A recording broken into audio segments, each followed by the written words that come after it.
Muling pinabulaanan ni Attorney Ferdinand Topacio ang panibagong pahayag ni Pamplona Mayor Janice Degamo na gusto umanong magpalipat ng kulungan ni dating Congressman Arnolfo Teves Jr.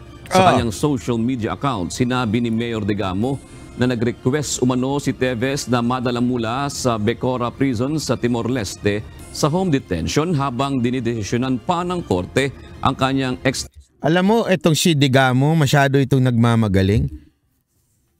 Maintindihan ko pa kung sa Pilipinas mo sabihin yan yung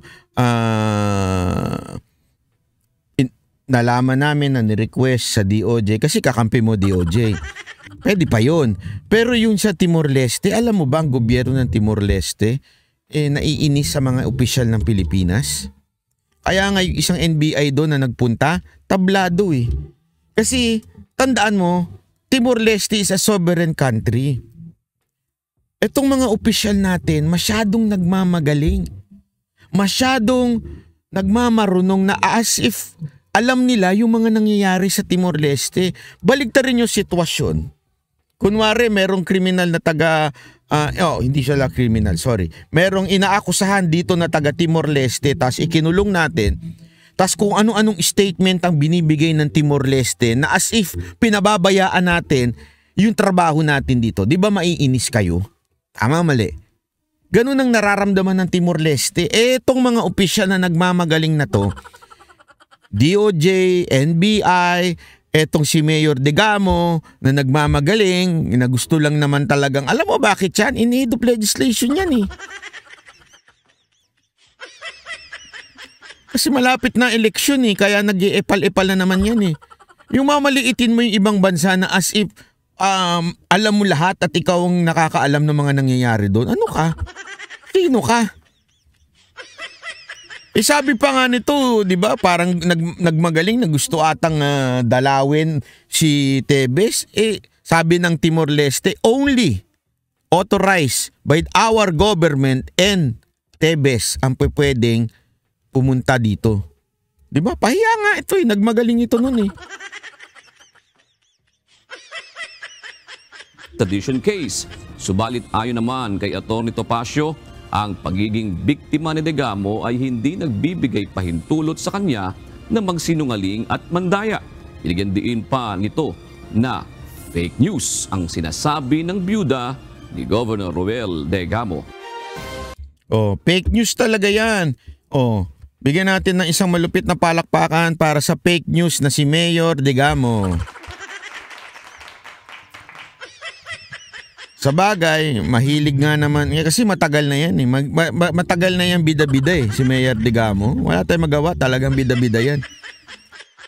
Kaya nga, Madam Mayor Degamo, pag nagsalita ka, kasi alam na namin na fake news ka alam na ng taong bayan na fake news ka.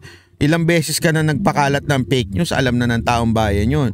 So next time, pag nagsalita ka, magpakita ka ng ebidensya, hindi yung puro salita dahil wala na naniniwala sa'yo. Wala na wala hindi na talaga napaniwala man sa'yo.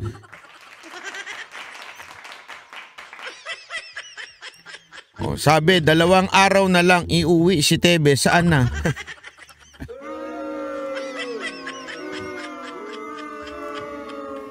Nga kaday ha? Huwag mo kasi pinangungunahan ng Timor-Leste. For the knowledge of Timor-Leste government. Timor-Leste. Okay? Kasi para daw maintindihan nila, Englishin ko baka lalo hindi nila maintindihan Timor-Leste, you know what? I just want to say sorry in behalf of our government. Because our government is so Jollibee. You know Jollibee? Bida-bida. Bida-bida means feeling they know it all. That's how our government is. Now they are accusing that Teves wants to be transferred. In the first place, Teves has no power over Timor-Leste. Second place, before this mayor said that the government of Timor-Leste will bring back Teves in the third day. After second day, it will be the third day. So, that mayor, our mayor, said, you will bring Tebes back in our country after 2 days. That was long time ago. Until now, it is not possible. Until now, Tebes is still in your place. Please do not. With all due respect, with all due courtesy and respect, please do not allow our government to mingle with your justice system. Because our government is too politicized. It is too filtration. It only means that our government now is not performing very well. Our government now is persecuting the past administration that includes those who supported the past administration. And that includes our Congressman Tebes. Therefore, do not allow our government to interfere with your justice system. Height? Anong height? Yeah, ano, di ba? Height?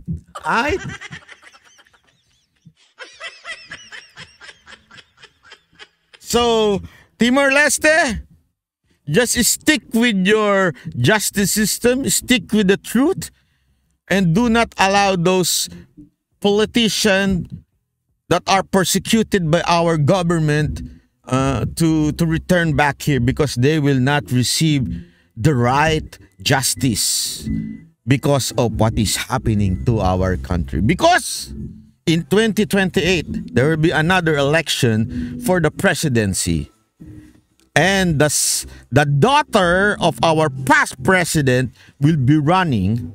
And it is so popular that this government, which is against our past government, is doing their best to discredit the next president of our land. Therefore, do not, with all respect, do not allow that to happen, because Timor-Leste, you are our hope. Pwede? Pwede na ba ako? Ha? Can I be the next Senate President? Huh? Oh, sabi dito, please secure Kong Tebes at your custody because Mr. Tebes arrived here. If possible, he may be killed in the name of politics.